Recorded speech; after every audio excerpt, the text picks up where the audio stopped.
আসসালামু আলাইকুম। জামাত অলরেডি সবকিছু প্রস্তুত করে ফেলছে, ইতিমধ্যেই সবকিছু গুছিয়ে ফেলছে। চারিদিকে জামাতের জন্য এখন সুখবর আর সুখবর। দেখুন বন্ধুরা, আগামী জাতীয় নির্বাচনে জামাত মাস্ট বি জিতবে। বিএনপি সরকার গঠন করতে পারবে না। জামাত ইসলামের নেতৃত্বে ইসলামিকপন্থী এবং ইসলামিক মাইন্ডের বিশাল বড় একটি জোট তৈরি করে ফেলছে ইতিমধ্যেই। সবাই এখন এক জায়গায় চলে আসছে, এক কাতারে চলে আসছে। তারা আগামী জাতীয় সরকার গঠন করবে এবং সবাইকে নিয়ে এক জায়গায় আসবে, একসাথে দেশ চালাবে। আমি একটি অগ্রিম কথা বলে রাখলাম, এটা কিন্তু আপনারা মাথায় রাখবেন। আগামী জাতীয় নির্বাচনে বিএনপি তাদের বেশ কিছু ভুলের কারণে এবং বিএনপির ভারপ্রাপ্ত চেয়ারম্যান তারেক রহমান সাহেবের অনেক কিছু ভুল আছে, সেই পুরনো সিস্টেমকে নিয়ে দল চালাচ্ছে। এখন তো ভাই পরিবর্তন হয়ে গেছে, যুগের সাথে সাথে সবকিছু পরিবর্তন করা উচিত ছিল।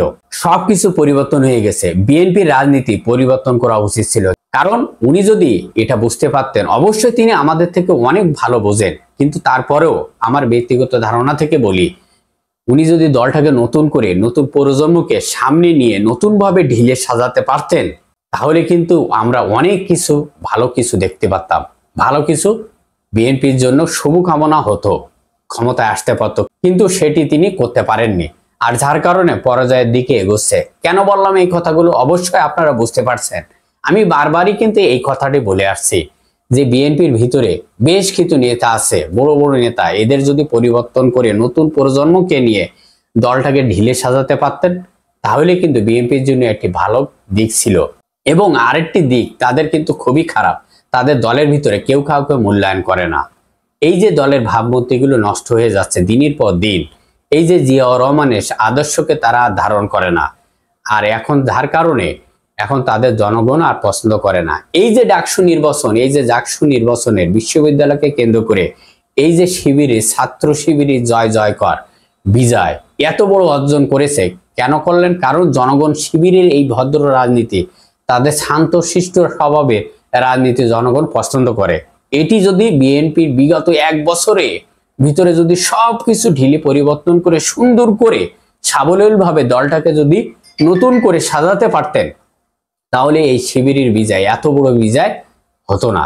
তো যাই হোক, এবার অন্য প্রসঙ্গে কথা বলি। দেখুন, আগামী জাতীয় নির্বাচনে বিএনপি সরকার গঠন করতে পারবে না। জামাত ইসলামে যারা ইসলামিক পন্থী বা ইসলামিক মাইন্ডে ক্ষমতা আসবে, এই যে বড় 8টি দল সবাই কিন্তু এক জায়গায় চলে আসছে, সবাই এক কাতারে চলে আসছে। তারা জাতীয় সরকার গঠন করবে, সবাইকে নিয়ে দেশ চালাবে, একটি সুখী সমৃদ্ধ মুক্ত বাংলাদেশ উপহার দেবে, সুন্দর একটি বাংলাদেশ গঠন করবে।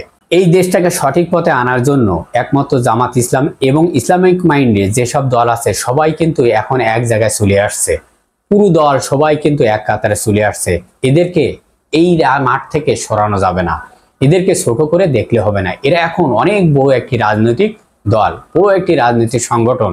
এই দলটাকে মেনে নিয়ে একটি সুন্দর নির্বাচন অংশগ্রহণ করুন, সুন্দর একটি বাংলাদেশ তৈরি করুন। সবাই এক কাতারে চলে আসুন, এক জায়গায় চলে আসুন। যেমনভাবে 5ই আগস্টে গণ অভ্যুত্থানের সময় যেমনভাবে সবাই একসঙ্গে দ্বিতীয়বার স্বাধীন করেছিলেন, এই রক্তের বিনিময়ে একত্রিত হয়ে দ্বিতীয়বার এই বাংলাদেশ থেকে সোনার বাংলাদেশকে স্বাধীন করেছিলেন, তেমনি সব বিভাজন বিবাদ ভেঙে নতুন একটি সিস্টেমে নতুন একটি বাংলাদেশ তৈরি করুন।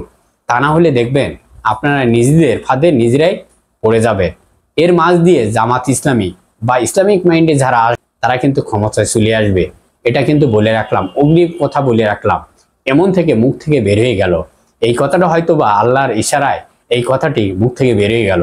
সবাই ভালো থাকবেন, আল্লাহ হাফেজ।